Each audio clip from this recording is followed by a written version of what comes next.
Halo sahabat belajar, semoga Anda semua sehat selalu dimanapun Anda berada. Hari ini kita akan mencoba untuk mendiskusikan topik teknologi blockchain. Blockchain berasal dari dua kata block dan chain, yang bisa juga diartikan rantai chain, dan block adalah semacam kotak berisi data dan informasi yang terenkripsi yang nanti akan kita bagi bersama.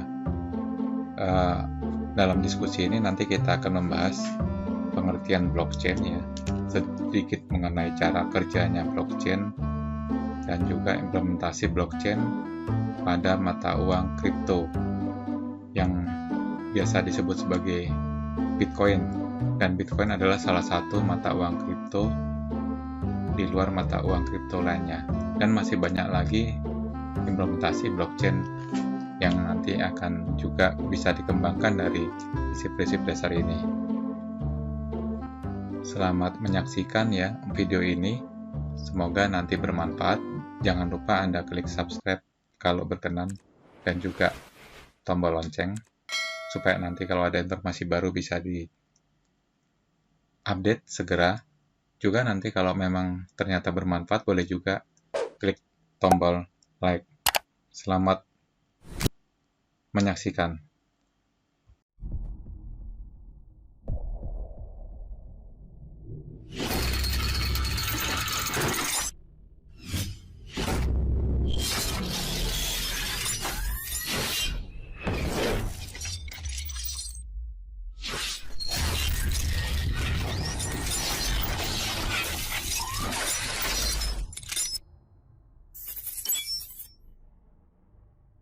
Yuk kita mulai. Blockchain itu adalah sistem penyimpanan data digital berisikan catatan yang terhubung melalui kriptografi. Jadi teknologi blockchain ini kini juga dimanfaatkan untuk berbagai sektor, salah satunya untuk transaksi mata uang kripto seperti Bitcoin. Tetapi sebenarnya dasarnya adalah sistem penyimpanan data digital berisikan catatan yang terhubung melalui kriptografi. Nah, dari pengertiannya saja, dari kata-katanya blockchain saja, secara kata-kata terdiri dari dua kata, yaitu block dan chain. Block itu kan boleh juga kita sebut sebagai kotak ataupun kelompok ya, dan chain itu bisa juga kita sebut sebagai rantai di sini. Meskipun rantai di sini bukan dalam pengertian rantai seperti rantai secara fisik ya, ataupun rantai-rantai yang kita lihat sehari-hari, tetapi rantai lebih ke pengertian ini saling terhubung ya. Nah, terhubungnya dengan cara apa? Ya, terhubungnya dengan menggunakan rantai. Jadi di gambar ini terlihat dengan rantai-rantai inilah maka gambar-gambar ini saling terhubung ya, bukan gambar, maksudnya kotak atau blok ini saling terhubung ya. Terus segala informasi yang terdapat dalam komputer dibagi menjadi beberapa blok dan saling terhubung oleh rantai, dalam tanda kutip yang dimaksud adalah jaringan kriptografi, jaringan yang terenkripsi. Prinsip kerja blockchain itu adalah konsensus, sehingga ketika semua peserta memvalidasi sebuah transaksi dengan cara mencatat ke dalam sebuah buku besar, maka kondisi transaksi sah tercapai. Jadi secara prinsip ini adalah konsensus. Jadi ketika ada dua orang transaksi, maka ada pihak ketiga yaitu yang disebut sebagai saksi. Ya, nanti kita jelaskan bagaimana cara bekerja ketika terjadi sebuah transaksi antara kedua belah pihak dan ada saksinya. Nah, kenapa nanti kita bisa lihat bahwasanya sistem ini menjadi sistem yang sangat kuat ya. Tetapi sekaligus namanya sebuah sistem pasti ada kelemahan. Salah satu kekuatannya adalah kode blockchain itu biasanya dikeluarkan sekali untuk seseorang ya, sehingga ketika orang itu terlupa ya, maka dia tidak bisa mengakses aset digitalnya yang sudah diikat dengan Bitcoin blockchain tersebut. Oke, lanjut dulu. Catatannya selalu terus berkembang ya, transaksi yang dicatat itu terus berkembang. Yang kedua, terhubung dan diamankan menggunakan teknik kriptografi atau penyandian. Kriptografi adalah salah satu ilmu di mana penyandian kode-kode yang sudah sebuah ilmu atau teknik yang ditujukan untuk menjandikan sebuah kode-kode agar tidak bisa diketahui oleh orang yang tidak berhak. Selanjutnya, blockchain juga sistem penyimpanan data dalam blok yang menampung transaksi. Justru blok-blok inilah yang akan digunakan untuk menampung transaksi. Masing-masing blok ini tadi disampaikan terhubung melalui jaringan. Biasanya dalam blok ini memuat fungsi hash atau fungsi pemetaan. Ya, fungsi pemetaan adalah salah satu fungsi matematis yang digunakan untuk memetakan dari data yang sifatnya jumlah yang tidak teratur menjadi sesuatu yang teratur yang nanti bisa digunakan di dalam perhitungan matematis untuk blok tersebut mencatat transaksi. Dari mana? Dari blok sebelumnya, ya. Dan juga ada timestamp-nya, juga ada data timestamp-nya atau stempel waktu dan data transaksinya apa, itu tercatat dalam blok. Jadi secara desain, blockchain itu memang resisten terhadap modifikasi data ya, karena memang selain kode enkripsi juga dengan menggunakan metode konsensus tadi, itu akan menjadi sangat kuat ya. Oke, nanti kita akan jelaskan apa itu konsensus ya. Intinya di sini ketika transaksi antara dua belah pihak, maka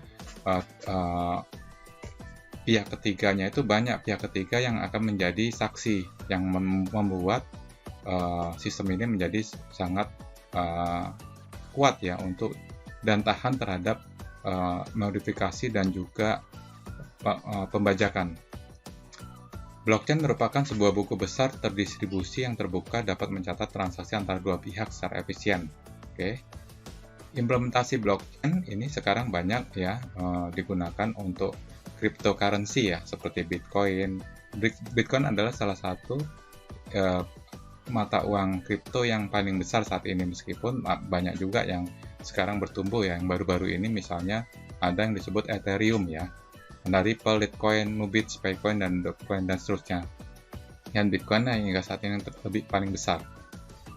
Nah, konsepnya adalah seperti ini. Jadi dalam sebuah blok itu ada dua, segel lama, segel baru, dan catatan. Yang digunakan ketika terjadi transaksi, maka itu akan pengiriman dari sebuah transaksi antara kedua belah pihak ya, dengan disaksikan pihak saksi ya, maka akan ada segel lama yang berupa dalam bentuk nomor acak ya, juga segel baru. Dan ini catatan ini digunakan untuk mencatat segala transaksi yang sudah dilakukan antara kedua belah pihak. Nah, biar jelas nanti kita akan ilustrasikan lebih detail. Tapi secara prinsip isi blok adalah seperti ini, ada segelnya, ada segel baru, ya ada catatan. Sehingga dengan cara ini bisa terlihat transaksi apa yang pernah ya, yang belum dilakukan, sedang dilakukan, dan akan dilakukan.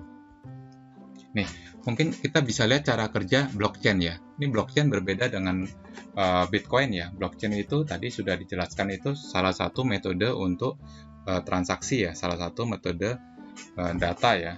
Blockchain ya, rantai blok yang digunakan untuk mengamankan data. Oke, kita lihat dulu sebentar ya konsep-konsep dasarnya. Misalnya di sini ya ada seseorang ya. Oke, saya besarkan dulu. Ini misalnya di sini someone request a transaksi, seseorang menginginkan sebuah transaksi ya. Maka request atau permintaan transaksi tersebut di broadcast ya ke dalam P2P. P2P artinya person to person network. Nah, ini berbeda dengan konsep Bitcoin ini ya, blockchain ini dengan konsep server yang saat ini ya. Makanya di sini konsep blockchain ini akan menghilangkan peran middleman atau orang ketiga ya. Makanya sampai saat ini blockchain belum bisa, Bitcoin dengan algoritma metode blockchain ini belum bisa diterima karena ada pihak yang nanti akan dihilangkan. Tapi nanti kita skip dulu itu. Oke, kita lanjut ya. Misalnya seseorang meminta transaksi, maka permohonan transaksi ini di broadcast ke P2P network ya, jaringan orang ke orang ya, yang terdiri dari komputer yang kita istilahkan sebagai nodes atau simpul. Oke ya, jadi ini transaksi ya. Lalu di dalam jaringan itu ya akan dilakukan validasi ya.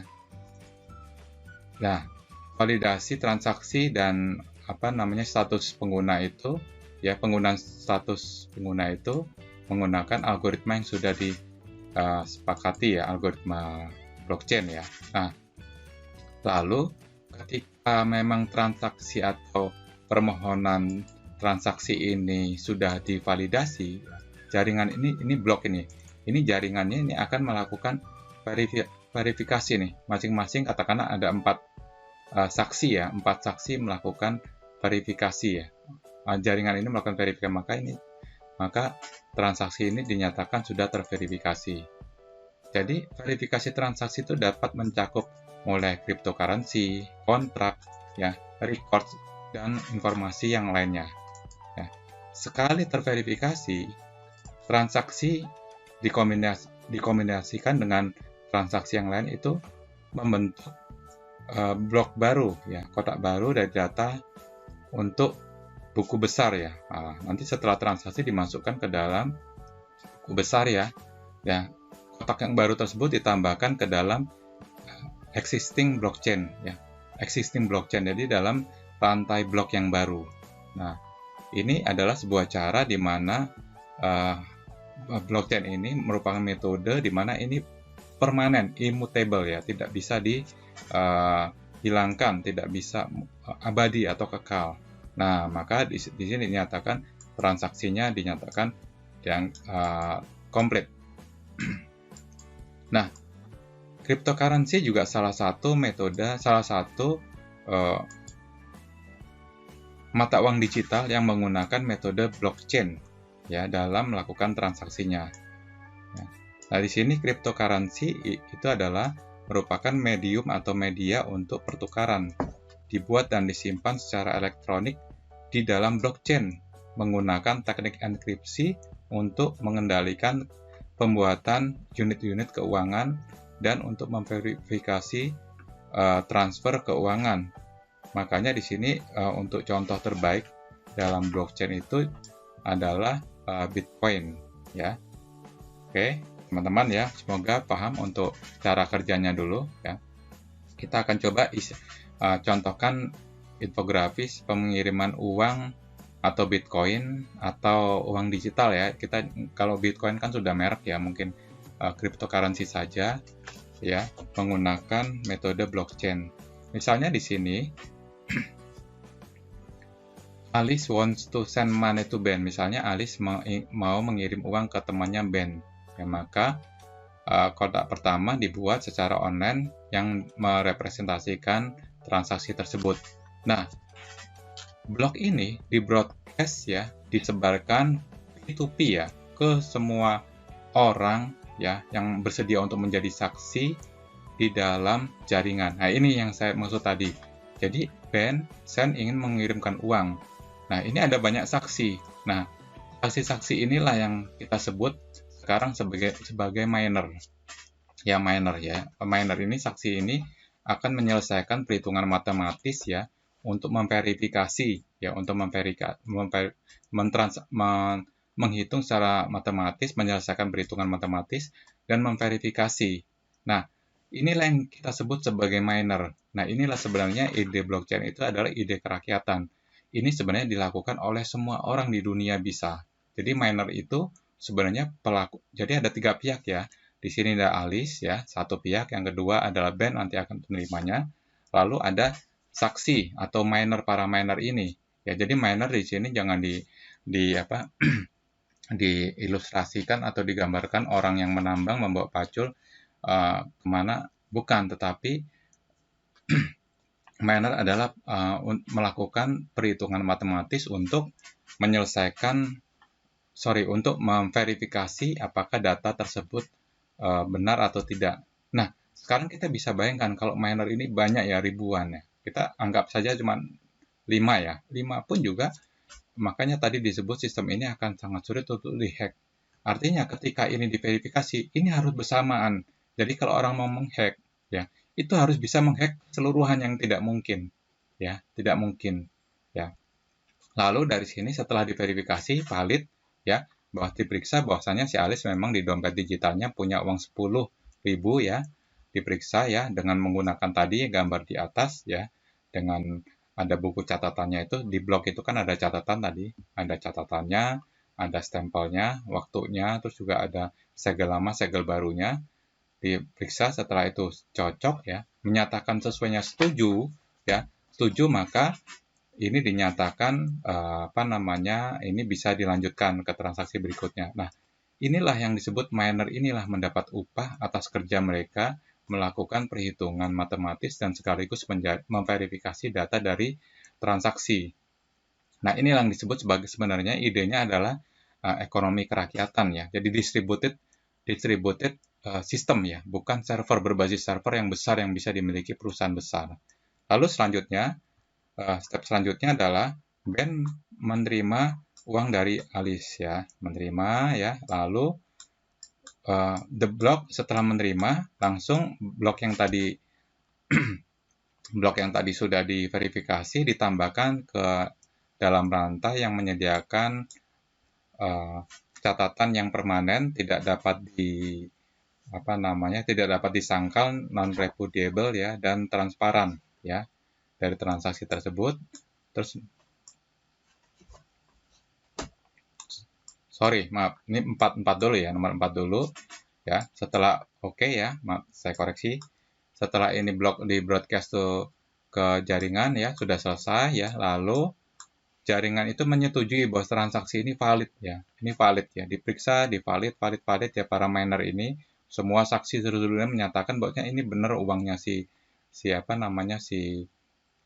Alice ini ada 10.000 ya. Nah, maka terus juga dengan nomor stempel dan seterusnya ya, data-data kripto tadi dicek ya, benar itu akan valid. Nah, disinilah tadi saya ceritakan para miner mendapatkan upah ya.